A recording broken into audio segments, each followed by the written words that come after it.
When Coach jumps on here in just a few minutes.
Well,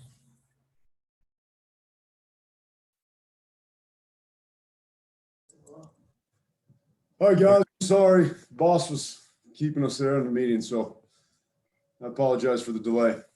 that happens. We'll go ahead and get started, Coach. Thanks for joining us. Doug, you start it off. Okay. Hi, Coach. Doug Bouchon from Rivals. Doug. Quite a few returning veterans, returning starters on this front five, but there's some new eyes on them now with the new staff, new offense. Can we expect some shuffling of guys around, or are guards still guards and tackles still tackles and so forth? Well, for the most part, some of the more familiar guys will probably be where they are. I mean, Fadarian Lowe is going to be a pretty big time left tackle, and Doug Kramer's our center and things of that nature. Now, there's going to be open competition at some of those guard spots. So there's a lot of guys that have really stepped up.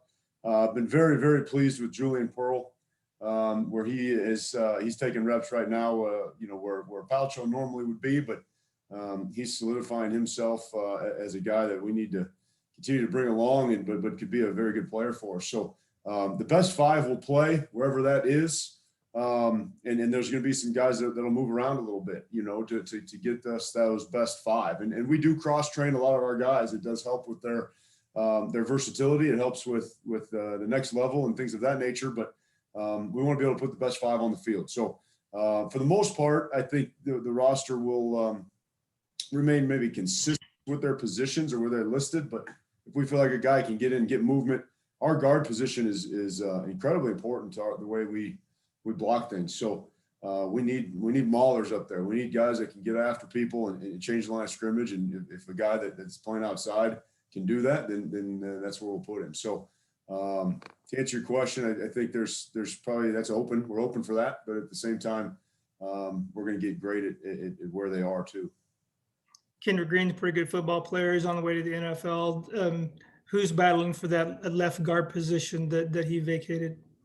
Well, we've kind of got a round robin deal that's open competition there. Blake Jarosati's a guy that if you're out to practice was there first couple of days.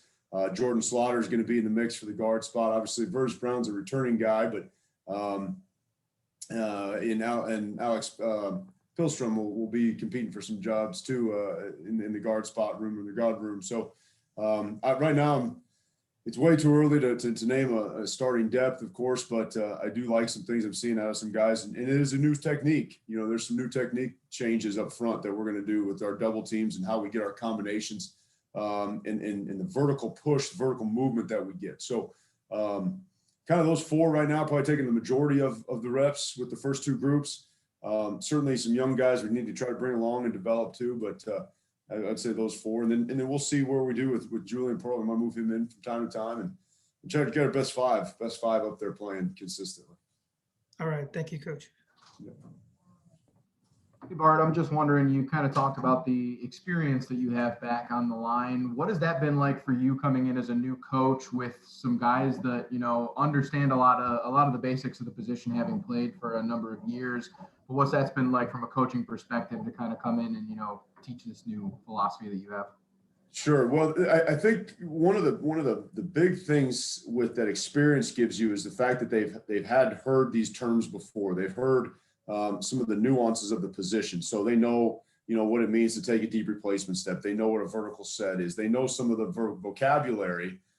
Certainly some of the calls and those things are different. There's always going to be some learning and some memorization at certain spots. But, you know, I think just them having an understanding of the position on a very generic level, right? And a very, very base level just gives you a foundation to build off of. So I can pull the first group aside and work, especially a guy like Lowe or Doug that have been through quite a bit, and two different coaches, right? They understand, you know, how you know, this process needs to happen, how that transition needs to happen, how they can adapt to a new coach.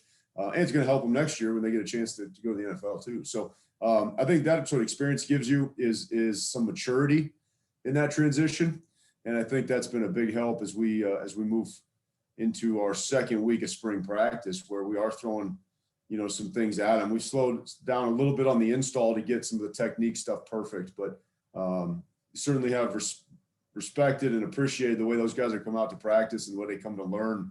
You know, I walk in my meeting, they're prepared.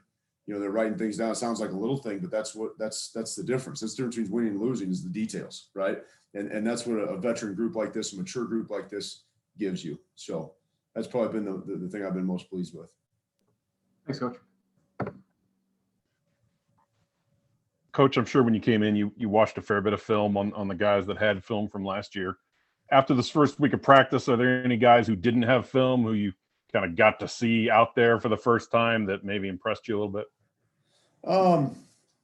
Yeah, I think just some of those younger guys. I know there were so many injuries and things that popped up and COVID things that popped up that you did get a chance to see some spot play here and there. You know, Pilstrom played against Purdue and Pearl got in there, you know, after in that Rutgers game and stuff like that. But you never got to see maybe the consistency or how they adapt throughout a course of preparation, a week of preparation. So I think just going through that with some of these guys that didn't get a ton of experience has been good.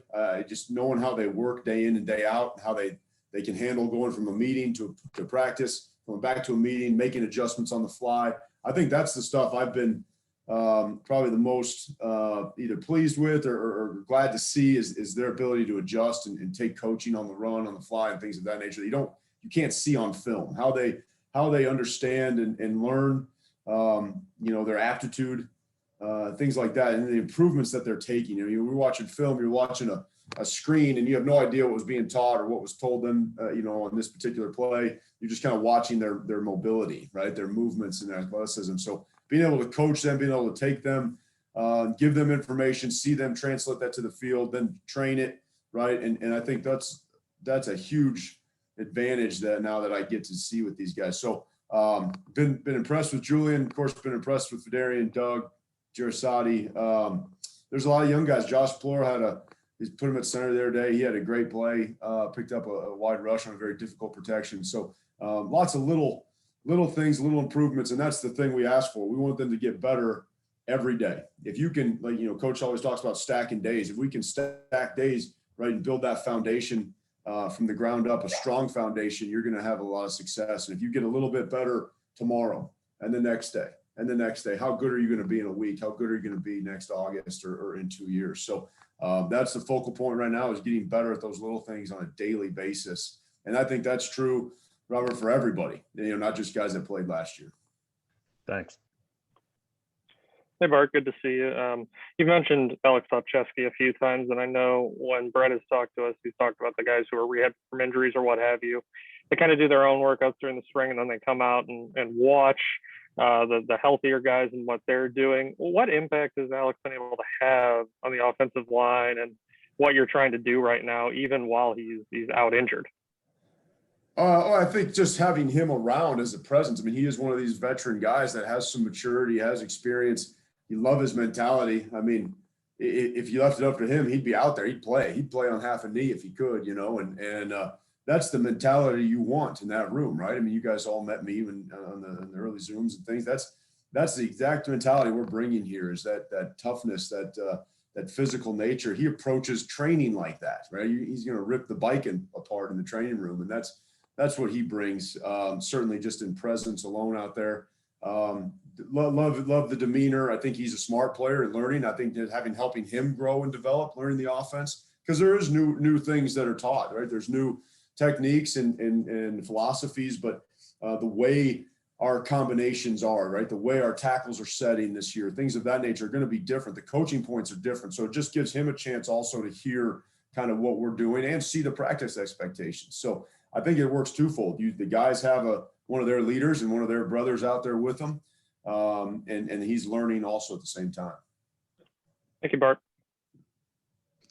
Hey, Bart, you mentioned Julian Pearl a couple of times here. He got a lot of playing time when Alex went out, and he impressed the previous staff too. So what's impressed you about him and your first good look at him? He's incredibly athletic. And I think that's maybe an obvious one. Everybody that knows him or watched him play growing up, recruiting, all that kind of thing. But he can bend very well. The thing that he's been very good at is adapting to some of the new techniques, the new steps, the new things that we teach, which are not easy to do, right? I mean, that's why so few people do them. They're challenging, but he's able to do that and then get vertical movement. You know, a lot of guys can take these steps and then it gets strung down the line of scrimmage. If you watch a guy like a Vidarian Lowe or Julian Pearl, and they do those things, they can take those steps and have the power now to get movement through the strike, right? They make contact and then they can generate vertical power, vertical movement.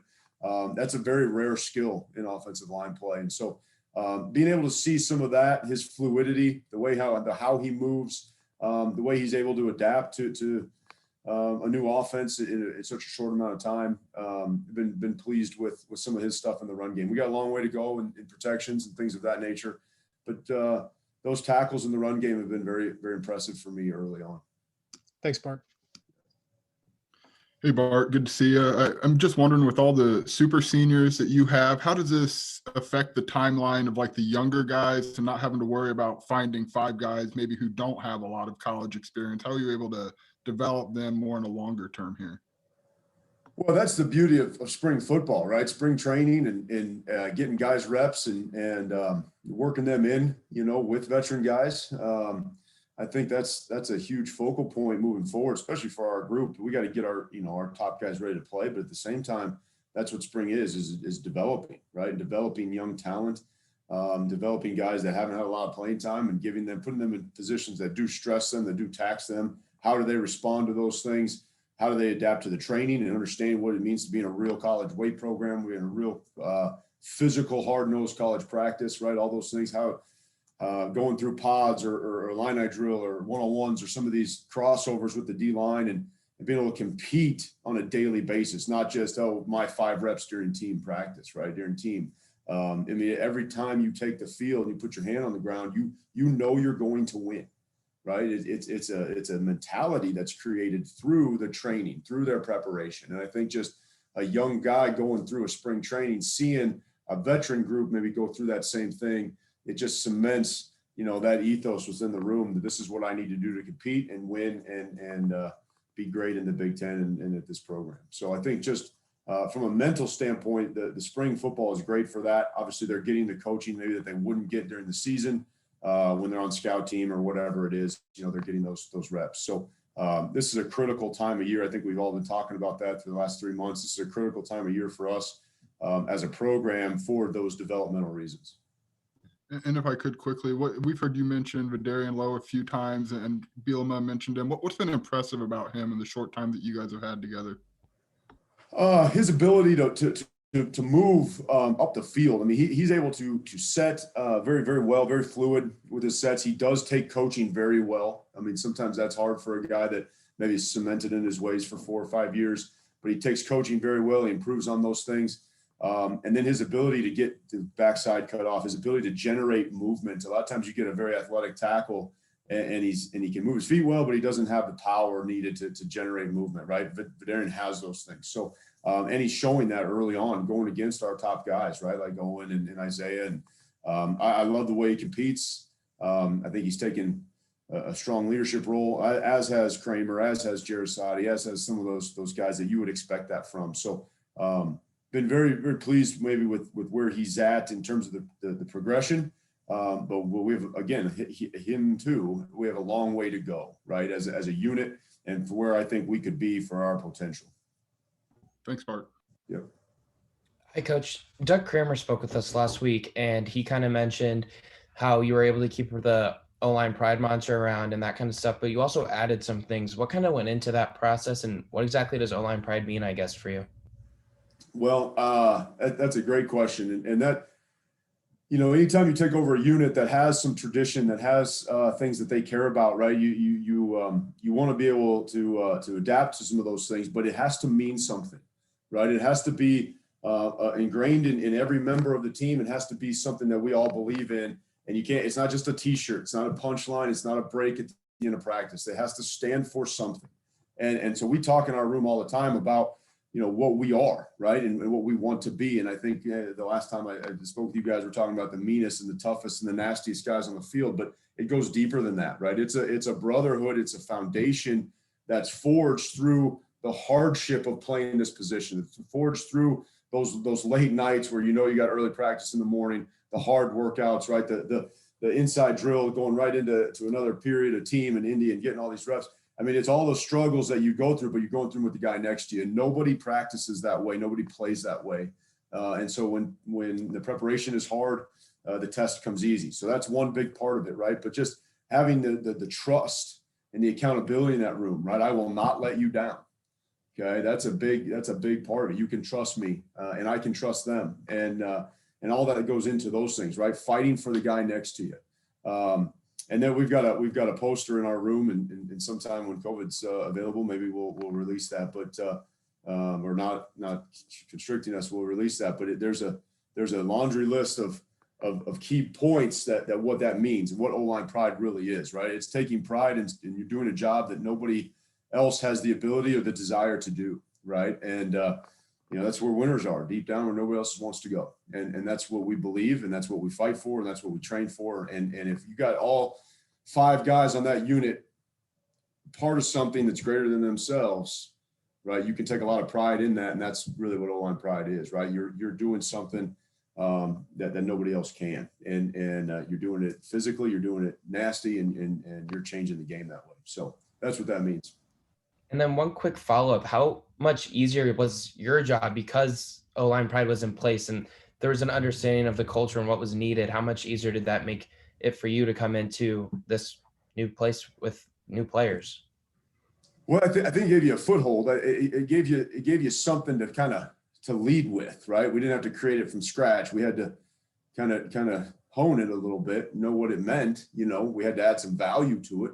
But it did give you something to build upon, you know, and I think that, and something that they generally cared about, right? That was something that I think, you know, Coach Buck has brought in when he was here, and, you know, it's been around a while, but you've got guys playing, a guy playing the Super Bowl that was a part of building that too, you know, and so now you have tradition. Now you're a part of something that does span, you know, not just the last 3 months, right? It spans from a long time ago. So I think that's all, you know, just adds to the value of what that really means. And it was a good thing for those guys to make sure we continued that. Thank you, Coach. I appreciate it. Yeah. All right. Thank you, Bart. Appreciate your time today. Absolutely. Thanks, fellas. We'll move on to Coach James.